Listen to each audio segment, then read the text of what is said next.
ओम श्री गणेशाय नमः। श्री जानकी वल्लभो विजयते। अरण्य कांड को आगे बढ़ाते हुए दोहा नंबर 11। अनुज जानकी सहित प्रभु चाप बान धर राम। मम हिय गगनेन्दु इव बसहु सदा निहि काम। सियापति राम जय जय राम। मेरे प्रभु राम जय जय राम।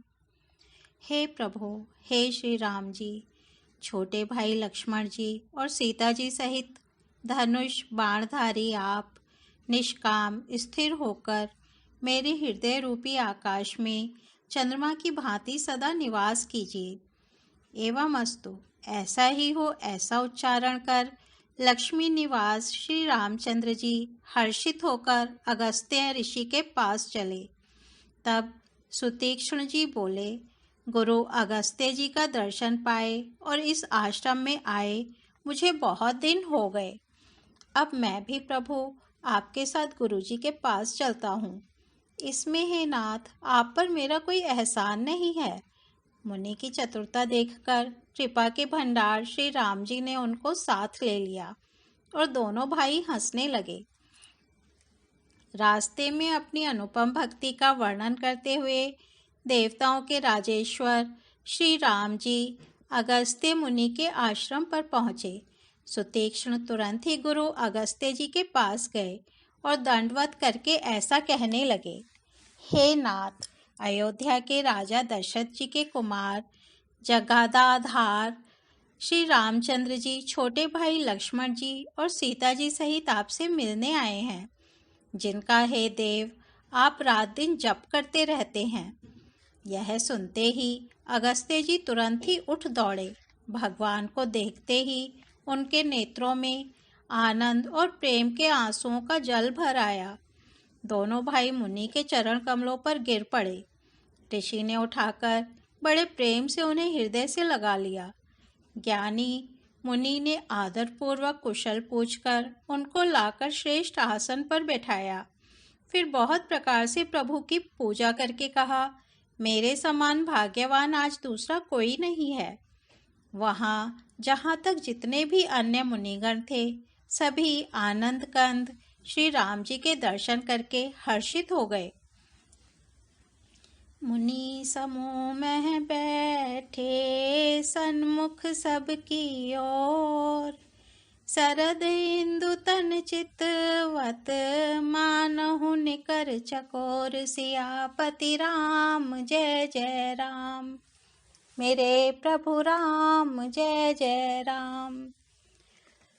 मुनियों के समूह में श्री रामचंद्र जी सबकी ओर सम्मुख होकर बैठे हैं, अर्थात प्रत्येक मुनि को श्री राम जी अपने ही सामने मुख करके बैठे दिखाई देते हैं और सब मुनि टकटकी लगाए उनके मुख को देख रहे हैं।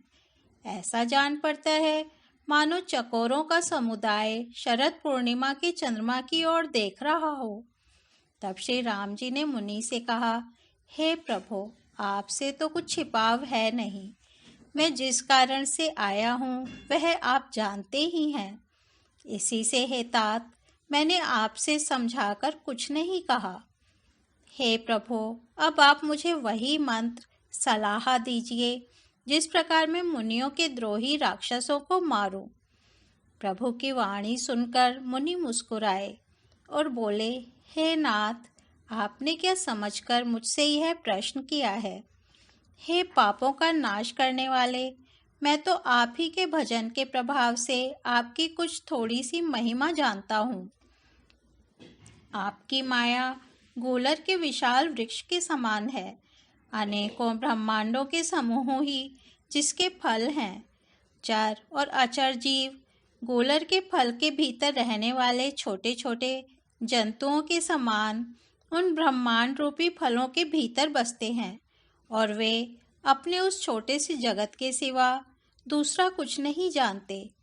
उन फलों का भक्षण करने वाला कठिन और कराल काल है। वह काल भी सदा आपसे भयभीत रहता है। उन्हीं आपने समस्त लोकपालों के स्वामी होकर भी मुझसे मनुष्य की तरह प्रश्न किया। हे कृपा के धाम, मैं तो यह वर मांगता हूँ कि आप श्री सीता जी और छोटे भाई लक्ष्मण जी सहित मेरे हृदय में सदा निवास कीजिए। मुझे प्रगाढ़ भक्ति, वैराग्य, सत्संग और आपके चरण कमलों में अटूट प्रेम प्राप्त हो। यद्यपि आप अखंड और अनंत ब्रह्म हैं, जो अनुभव से ही जानने में आते हैं और जिनका संतजन भजन करते हैं। यद्यपि मैं आपके ऐसे रूप को जानता हूँ और उसका वर्णन भी करता हूँ, तो भी लौट लौट कर मैं सगुण ब्रह्म में आपके इस सुंदर स्वरूप में ही प्रेम मानता हूँ। आप सेवकों को सदा ही बढ़ाई दिया करते हैं।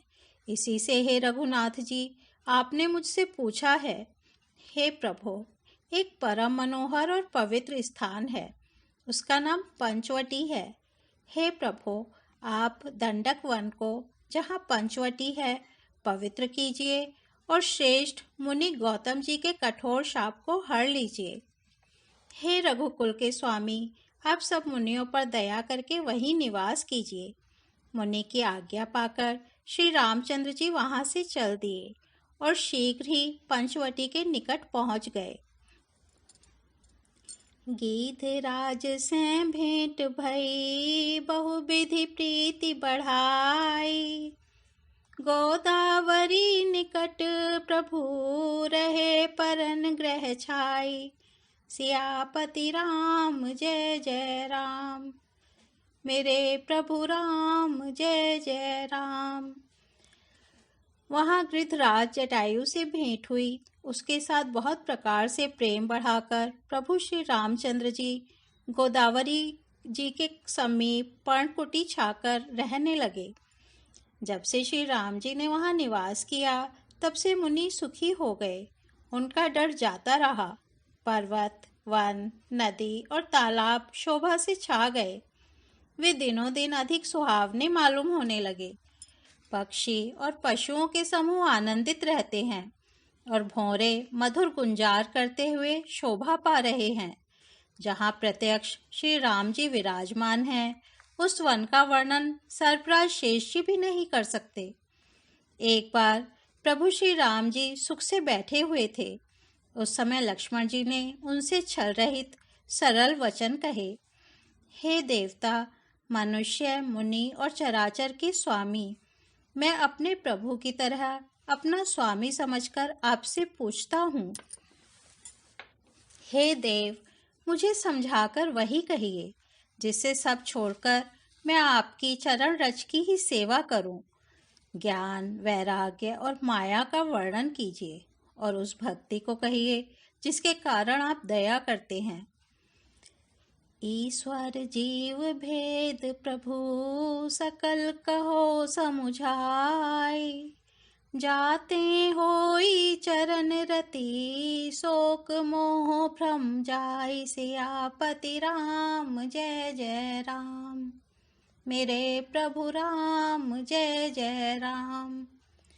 हे प्रभु, ईश्वर और जीव का भेद भी सब समझाकर कहिए, जिससे आपके चरणों में मेरी प्रीति हो और शोक, मोह तथा भ्रम नष्ट हो जाए। श्री राम जी ने कहा, हे तात, मैं थोड़े ही में सब समझाकर कहे देता हूँ। तुम मन, चित्त और बुद्धि लगाकर सुनो। मैं और मेरा, तू और तेरा, यही माया है जिसने समस्त जीवों को वश में कर रखा है। इंद्रियों के विषयों को और जहाँ तक मन जाता है, हे भाई, उस सबको माया जानना। उसके भी एक विद्या और दूसरी अविद्या, इन दोनों भेदों को तुम सुनो। एक अविद्या दुष्ट, दोषयुक्त है और अत्यंत दुख स्वरूप है, जिसके वश होकर जीव संसार रूपी कुएं में पड़ा हुआ है।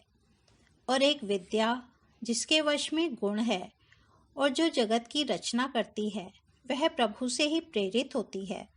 उसके अपना बल कुछ भी नहीं है। ज्ञान वह है जिसमें मान आदि एक भी दोष नहीं है और जो सब में समान रूप से ब्रह्म को देखता है।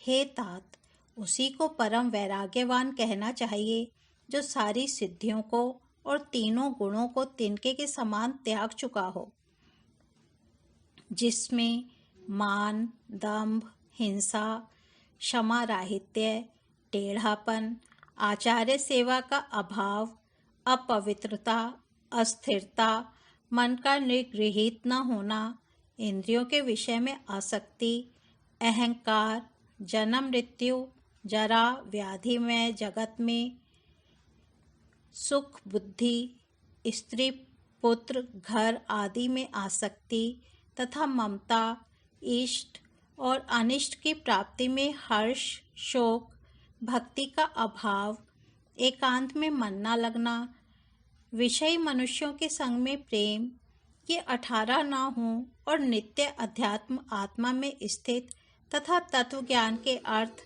तत्व ज्ञान के द्वारा जानने योग्य परमात्मा का नित्य दर्शन हो, वही ज्ञान कहलाता है। देखिए गीता अध्याय 13 7 से 11 तक। माया ईस नाप कहूँ जान कहिए सो जीव, बंध मोक्ष प्रद सर्व पर माया प्रेरक शिव जिया, सियापति राम जय जय राम। मेरे प्रभु राम जय जय राम। जो माया को, ईश्वर को और अपने स्वरूप को नहीं जानता, उसे जीव कहना चाहिए।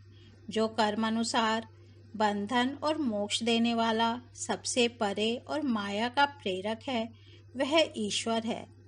धर्म के आचरण से वैराग्य और योग से ज्ञान होता है तथा ज्ञान मोक्ष का देने वाला है, ऐसा वेदों ने वर्णन किया है। और हे भाई, जिससे मैं शीघ्र ही प्रसन्न होता हूँ, वह मेरी भक्ति है जो भक्तों को सुख देने वाली है। वह भक्ति स्वतंत्र है, उसको ज्ञान विज्ञान आदि किसी दूसरे साधन का सहारा अपेक्षा नहीं है। ज्ञान और विज्ञान तो उसके अधीन हैं। हे तात, भक्ति अनुपम एवं सुख की मूल है और वह तभी मिलती है जब संत अनुकूल प्रसन्न होते हैं। अब मैं भक्ति के साधन विस्तार से कहता हूँ। यह सुगम मार्ग है जिससे जीव मुझको सहज ही पा जाते हैं। पहले तो ब्राह्मणों के चरणों में अत्यंत प्रीति हो और वेद की रीति के अनुसार अपने अपने वर्णाश्रम के कर्मों में लगा रहे। इसका फल फिर विषयों से वैराग्य होगा। तब वैराग्य होने पर मेरे धर्म, भागवत धर्म में प्रेम उत्पन्न होगा। तब श्रवण आदि 9 प्रकार की भक्तियां दृढ़ होंगी और मन में मेरी लीलाओं के प्रति अत्यंत प्रेम होगा। जिसका संतों के चरण कमलों में अत्यंत प्रेम हो, मन, वचन और कर्म से भजन का दृढ़ नियम हो, और जो मुझको ही गुरु, पिता, माता, भाई, पति और देवता सब कुछ जाने और सेवा में दृढ़ हो। मम गुण गावत पुलक शरीरा, गद गद गिरा नयन बह नीरा। राम सिया राम जय जय राम। राम सिया राम जय जय राम। काम आदि मद दंभ न जाके, तात निरंतर बस में ताके। राम सिया राम जय जय राम। राम सिया राम जय जय राम। मेरा गुण गाते समय जिसका शरीर पुलकित हो जाए, वाणी गदगद हो जाए और नेत्रों से प्रेमाश्रुओं का जल बहने लगे और काम, मद और दंभ आदि जिसमें ना हो, हे भाई, मैं सदा उसके वश में रहता हूँ। ओ मंगल भवन अमंगल हारी, द्रबहु सो दशरथ अजर बिहारी। राम सिया राम जय जय राम। राम सिया राम जय जय राम। आज अरण्य कांड को यहीं विराम देते हैं, कल इसके आगे बढ़ेंगे। धन्यवाद।